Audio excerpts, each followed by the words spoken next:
Doctor विजय भास्कर आज जो अपने विचार करने वाला हूँ, जो बच्चों में पीठ का तेढ़ाई बैठने को स्पाइनल डिफॉर्मिटीज बोलते। स्पाइनल डिफॉर्मिटीज बच्चों में kyphosis, scoliosis, स्पॉन्डिलोलिथोसिस and spina bifida ऐसे सही तरीका से, बहुत सारे तरीका से एंक्लोजिंग स्पॉन्डिलाइटिस, कंजर्वेटिव जो है पीठ के अंदर तकलीफ रहने से बच्चों में पैदाइशी, नहीं तो बड़े होते होते ये ज़्यादा मालूम लगेगा।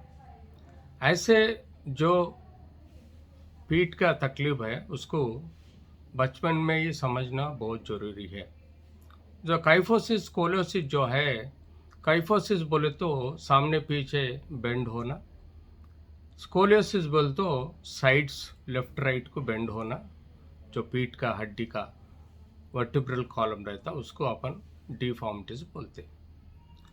उसके साथ कभी कभी उनको स्पाइन सीधा पैदा नहीं होना, ग्रोथ नहीं होने से उसको स्पाइना बाइफिडा अकल्टा बोल के बोलते। कभी कभी बच्चों में पीठ का हड्डी जो है, एक हड्डी का दूसरा हड्डी पीछे सरकने को अपन लिस्थेसिस भी बोलते। ये लिस्थेसिस का तकलीफ के वजह से बच्चों में पूरा पीठ का दर्द आने लग जाते।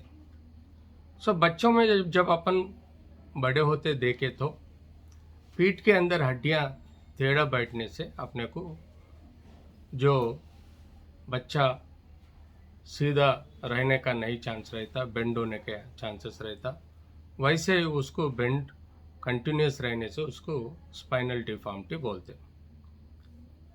इसमें अपन बहुत सारी के तकलीफ देखते। वैसे भी बच्चों में बाद में जब पीठ का दर्द, पैर में कमजोरी, उसके साथ साथ उनको टच सेंसेशन कम होना, उसके साथ पेशाब कंट्रोल नहीं रहना और पैखाना कंट्रोल नहीं रहना, और उनके जो पेनिस का है एरेक्टाइल डिस्फंक्शन रहना और पैर में वीकनेस भी आने का चांसेस, जो स्पाइनल कॉलम में, स्पाइनल कैनाल में स्पाइन जो स्पाइनल कॉर्ड के ऊपर दबाव है तो ऐसे वीकनेसेस भी आने का चांसेस रहता। तो हमेशा अपन इसको CT scan, MRI, 3D pictures लेके प्रॉपरली डायग्नोस करने के बाद कौन सा उम्र में कहाँ तक प्रॉपरली लॉर्डोसिस को, स्कोलोसिस को, काइफोसिस को ट्रीट कर सकते, वो हिसाब से अपन बच्चों का एज और उनका डिफॉर्मिटी के हिसाब से सोचना पड़ता। एमआरआई, सीटी स्कैन्स में अपने को पूरा एनाटॉमिकल रिलेशंस हड्डी और नर्व्स के समझ में आएगा और उसके साथ फिजियोलॉजिकल फंक्शन भी असेस करके संभाल के देखना बहुत ज़रूरी है। बच्चे में यूजुअली जब ग्रोइंग एज रहता उनको प्रॉपरली ब्रेसेस दिया जाए तो ग्रोथ में डिफेक्ट बढ़ने का नहीं चांस रहता, फिर भी कम से कम हड्डी को, जो स्पाइनल कॉर्ड को ठीक से रखने का अवश्य है।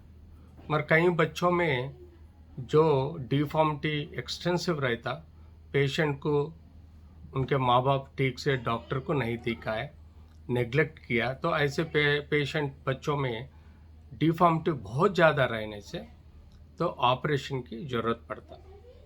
अगर ऑपरेशन नहीं करा तो उनके जो छाती के अंदर और हार्ट के ऊपर, तिथियों के ऊपर और पेट में जो है ऑर्गन्स के ऊपर भी असर पड़ने का चांसेस रहता। उसके साथ साथ नसों का बीमारी भी बहुत ज़्यादा होता।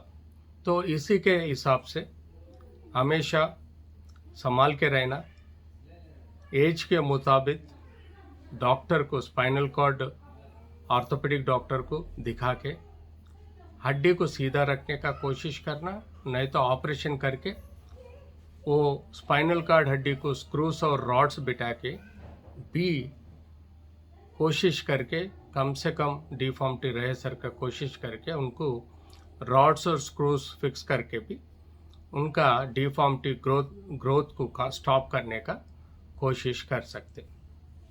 ये बहुत मेजर ऑपरेशन है। इसी ऑपरेशन के वजह से कभी कभी कुछ 5 to 10% लोगों को कोई तकलीफ बढ़ सकते, कोई दूसरे तकलीफ भी हट सकते। तो इसको प्रॉपरली ट्रेन्ड डॉक्टर के पास ले जाके ऑपरेशन करना और उसके बाद उसका तकलीफ भी 10% कॉम्प्लिकेशंस भी माँ बाप को समझना चाहिए और डॉक्टर को साथ भी हर चीज़ को मालूम हो के उसके हिसाब से ट्रीट करना बहुत ज़रूरी है। तो इसी हिसाब से spinal cord deformity, spina bifida, तो ऐसी डिफॉर्मिटी जो है उसमें नस पैदा कम होने से वजह से भी स्पाइना बाइफिडा प्रॉब्लम भी आ सकता है। तो इसी सही तरीका के पीठ के तकलीफों को अपन समझना चाहिए।